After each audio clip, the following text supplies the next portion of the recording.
Nama saya Raka. Saya lahir dan besar di sebuah kota kecil di Jawa Timur, tempat orang masih percaya bahwa rezeki bukan hanya soal kerja keras, tapi juga soal jalan. Sejak ayah meninggal, saya meneruskan toko kelontong kecil peninggalannya. Dulu toko itu selalu ramai. Orang datang membeli beras, gula, minyak, sambil bercengkerama. Tapi beberapa tahun terakhir, pelanggan makin sepi. Minimarket modern berdiri tak jauh dari gang rumah saya.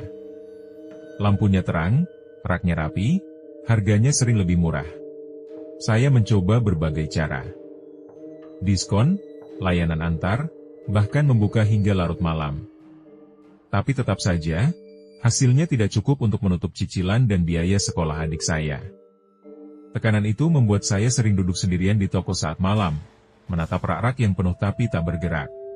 Suatu hari, saat membersihkan loteng toko yang sudah lama tak disentuh, saya menemukan sebuah peti kayu kecil.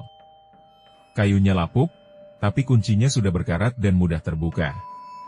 Di dalamnya ada beberapa kain tua, uang kertas zaman dulu, dan sebuah buku tipis bersampul coklat gelap. Halaman-halamannya menguning, tulisannya tangan dengan tinta yang hampir pudar. Di bagian awal tertulis, catatan usaha dan penjagaan warisan. Nama kakek buyut saya tertera di sana. Awalnya saya mengira itu hanya catatan dagang biasa.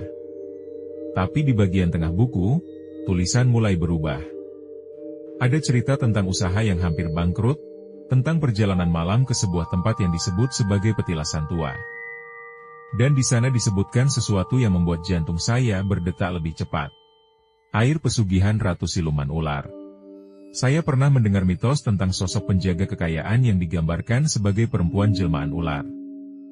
Konon, ia memberi kelimpahan pada mereka yang berani mengambil jalan tertentu. Tapi selalu ada syarat yang tak pernah disebut terang-terangan. Saya menutup buku itu, tapi pikiran saya tidak bisa menutup rasa penasaran.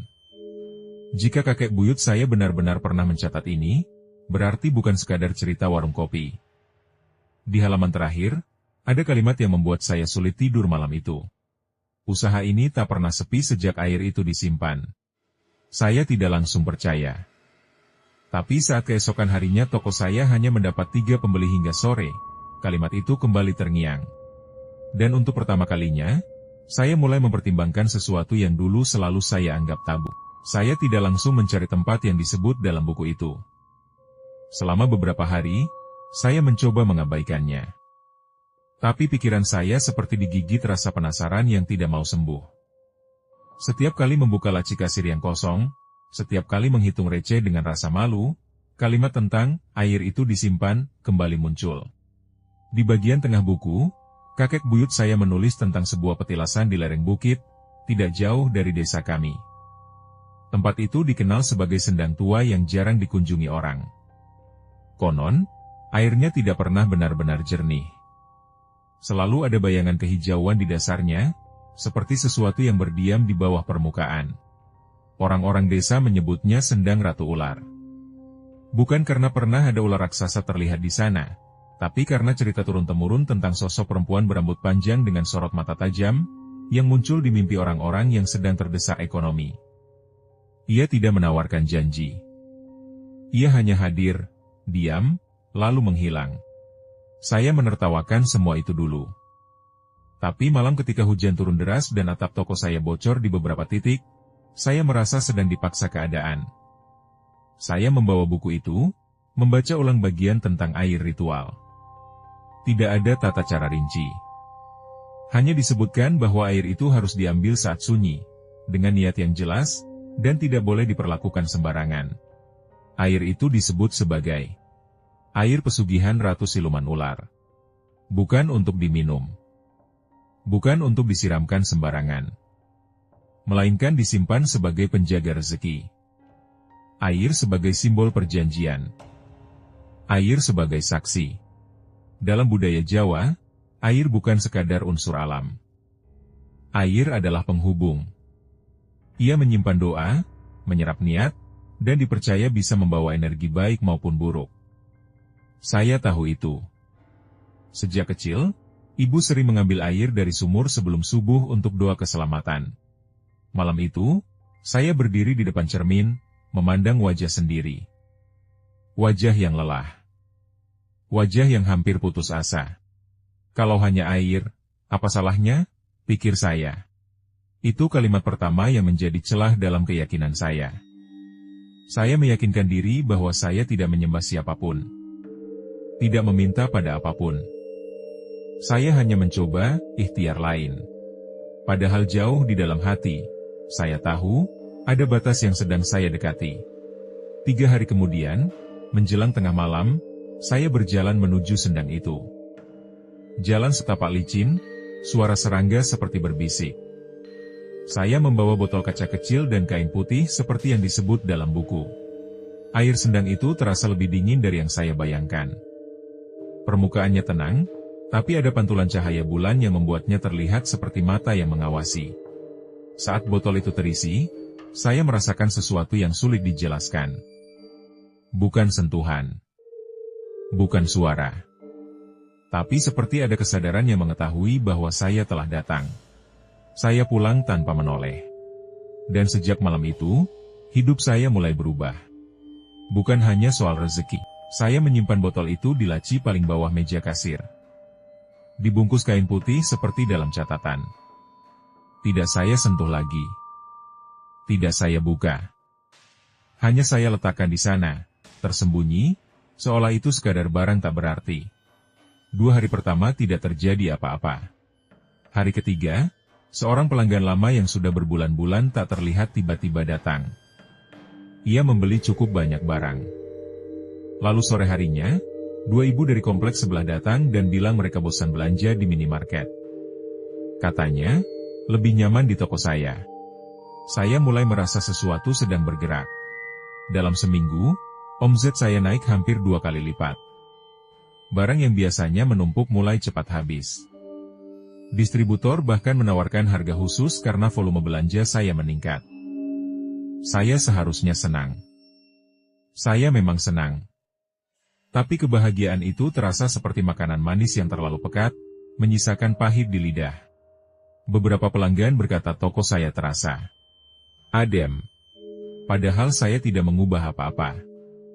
Tidak ada renovasi. Tidak ada pendingin baru. Hanya botol kecil di dalam laci. Suatu malam, saat hendak menutup toko, saya mendengar suara seperti gesekan di bawah meja kasir. Pelan. Seperti kain diseret.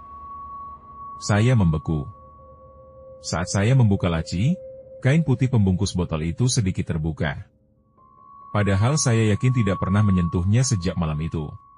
Saya menutupnya kembali dengan tangan gemetar. Sejak saat itu, saya mulai bermimpi. Dalam mimpi pertama, saya berdiri di tepi sendang. Airnya lebih gelap dari biasanya. Di permukaan, terlihat bayangan seorang perempuan berambut panjang. Wajahnya tidak jelas, tapi matanya terasa tajam menembus dada saya. Ia tidak berbicara. Hanya menatap. Lalu air di sekelilingnya bergerak seperti tubuh ular yang berkelok. Saya terbangun dengan keringat dingin. Saya mencoba berpikir logis. Mungkin hanya sugesti. Mungkin karena saya membaca terlalu banyak cerita lama. Tapi setiap kali kasir saya penuh, setiap kali uang bertambah, mimpi itu datang lagi. Di desa, praktik pesugihan selalu dibicarakan dengan suara pelan. Orang-orang tidak pernah menyebut nama pelakunya secara terang-terangan. Mereka hanya bilang, usahanya kok tiba-tiba maju sekali. Lalu ada tatapan yang sulit dijelaskan. Saya mulai merasakan tatapan itu. Tetangga depan rumah saya pernah berkata sambil tersenyum tipis. Wah, sekarang ramai ya tokonya. Rahasianya apa? Saya hanya tertawa kaku. Yang membuat saya semakin gelisah adalah perubahan dalam diri saya sendiri. Saya jadi lebih mudah marah. Lebih pelit. Lebih takut kehilangan. Seolah rezeki yang datang bukan membawa ketenangan, tapi justru menumbuhkan kecemasan baru. Suatu malam, adik saya berkata ia melihat bayangan hitam melintas di ruang tengah. Saya membentaknya, menyuruhnya berhenti mengada-ada. Padahal di dalam hati, saya tahu sesuatu memang sedang ikut tinggal bersama kami. Botol itu tetap berada di laci. Tapi kini rasanya bukan saya yang menyimpannya, melainkan saya yang sedang dijaga olehnya. Dan saya mulai bertanya pada diri sendiri, kalau ini benar-benar jalan pintas, apa harga yang belum saya lihat? Rezeki terus mengalir.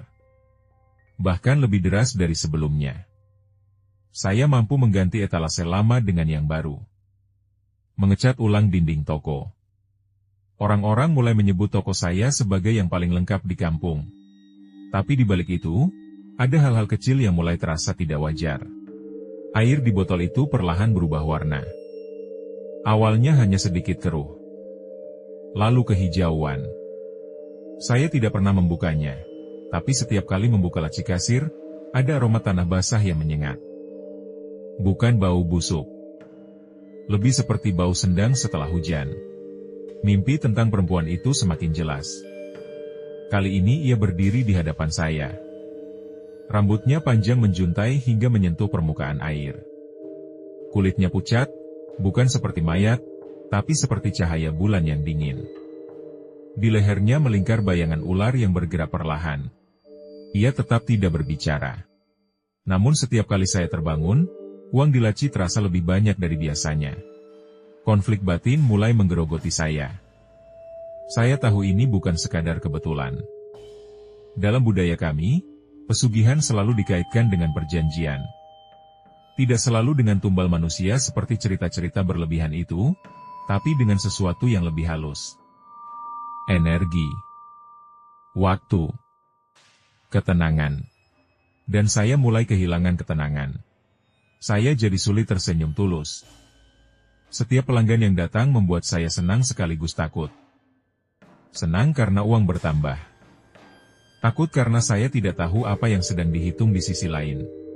Suatu sore, ibu saya datang berkunjung. Ia duduk lama di dalam toko, lalu berkata pelan, "Tempat ini rasanya beda, Nak." Saya pura-pura tidak mengerti. Malam itu, untuk pertama kalinya, saya mencoba mengeluarkan botol itu dari laci. Airnya beriap pelan meski tidak saya gerakkan. Permukaannya memantulkan wajah saya, tapi bayangan di dalamnya tersenyum tipis. Saya menjatuhkannya hampir saja. Dalam buku tua itu, ada satu kalimat yang dulu saya abaikan. Air ini bukan untuk dimiliki. Ia hanya dititipkan. Dititipkan oleh siapa? Dan kapan akan diambil kembali?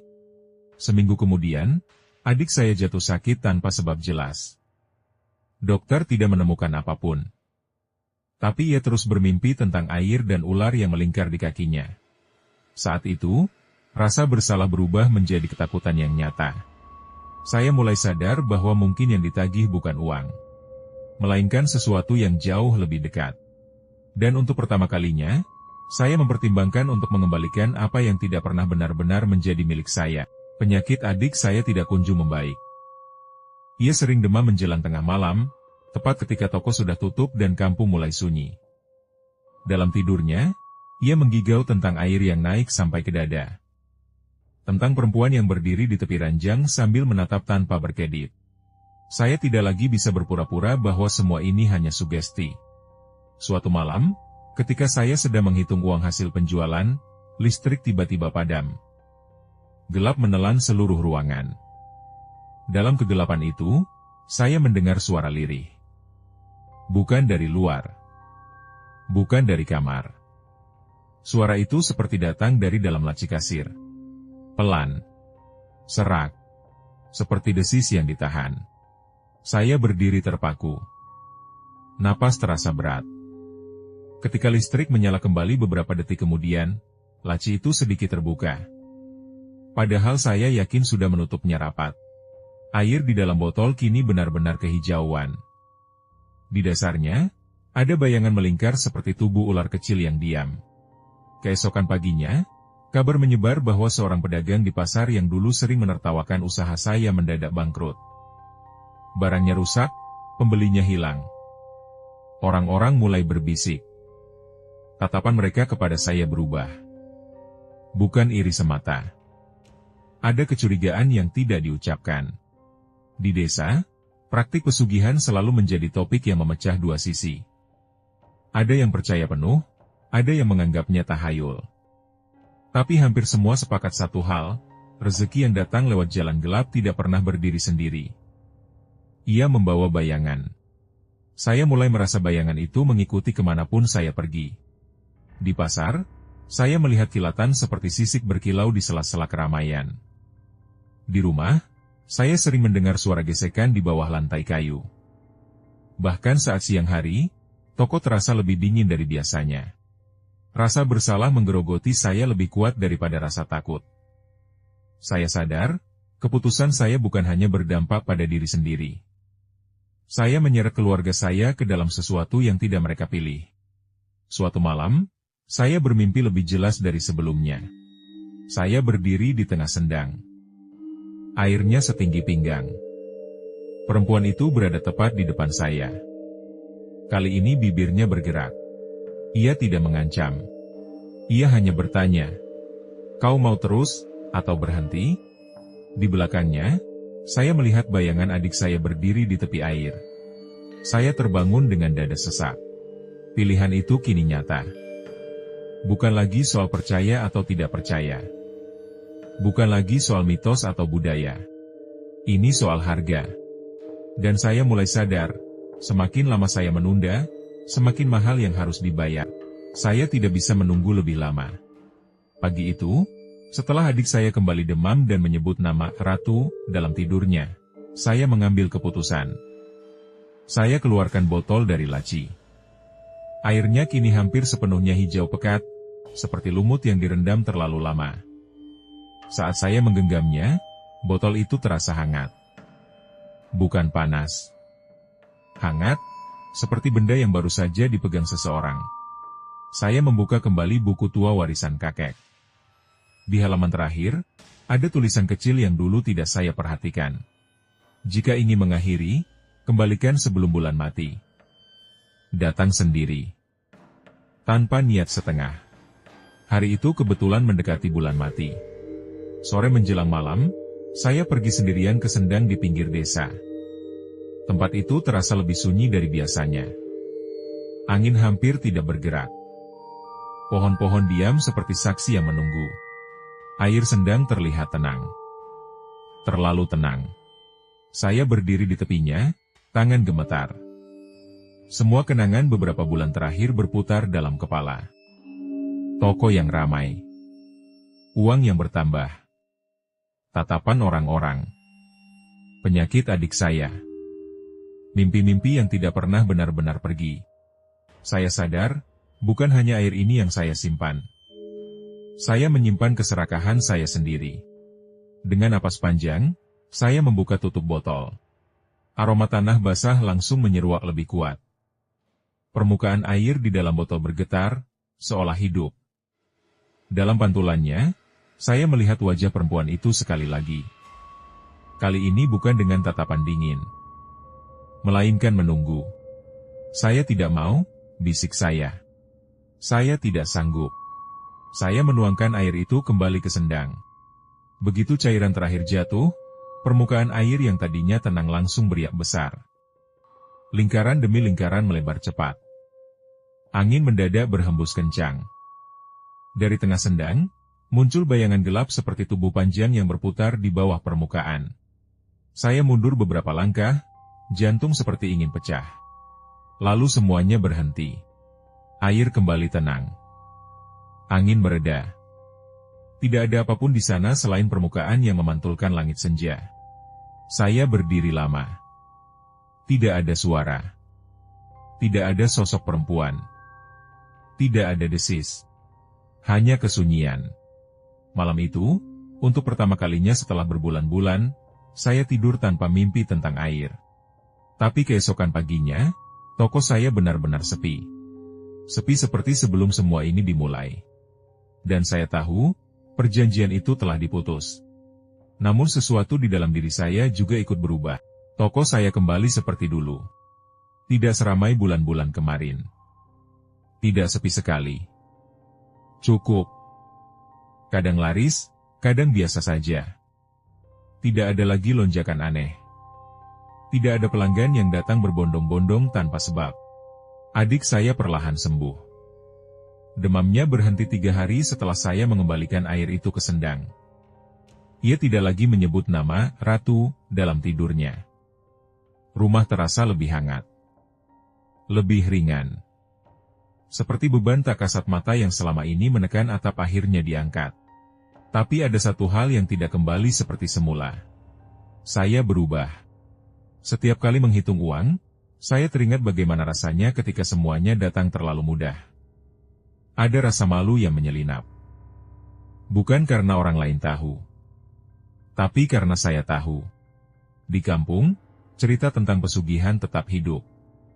Ada yang percaya Gunung Kawi, ada yang menyebut Laut Selatan, ada yang berbicara tentang sendang dan pohon tua. Orang-orang membahasnya setengah berbisik. Setengah takut. Setengah ingin. Saya tidak lagi ikut dalam bisik-bisik itu. Suatu hari, seorang pelanggan baru berkata pada saya, "Mas, usaha itu kalau sabar pasti ada jalannya. Yang penting halal." Kalimat sederhana itu terasa seperti tamparan lembut. Saya pernah hampir memilih jalan yang berbeda. Kadang, saat lewat dekat sendang, saya masih merasakan hawa dingin yang berbeda dari tempat lain. Bukan ancaman. Lebih seperti pengingat. Air di sana tetap mengalir. Tenang. Dalam. Seolah menyimpan banyak cerita manusia yang pernah datang membawa keinginan. Saya tidak tahu apakah sosok yang saya lihat itu benar atau siluman ular seperti dalam mitos. Atau hanya bentuk dari keserakahan saya sendiri yang diberi rupa oleh ketakutan. Yang saya tahu, setiap jalan pintas selalu punya ujung yang tidak kita lihat di awal. Dan saya hampir kehilangan sesuatu yang jauh lebih mahal daripada uang. Sekarang, ketika toko sepi, saya tidak lagi panik. Saya duduk di kursi kayu, menyeduh kopi, dan menerima bahwa rezeki bukan soal cepat atau lambat. Tapi soal cukup dan tenang.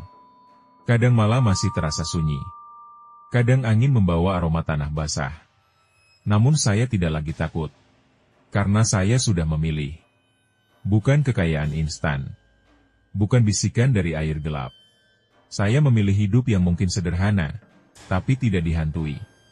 Dan itu, bagi saya, adalah kekayaan yang sesungguhnya.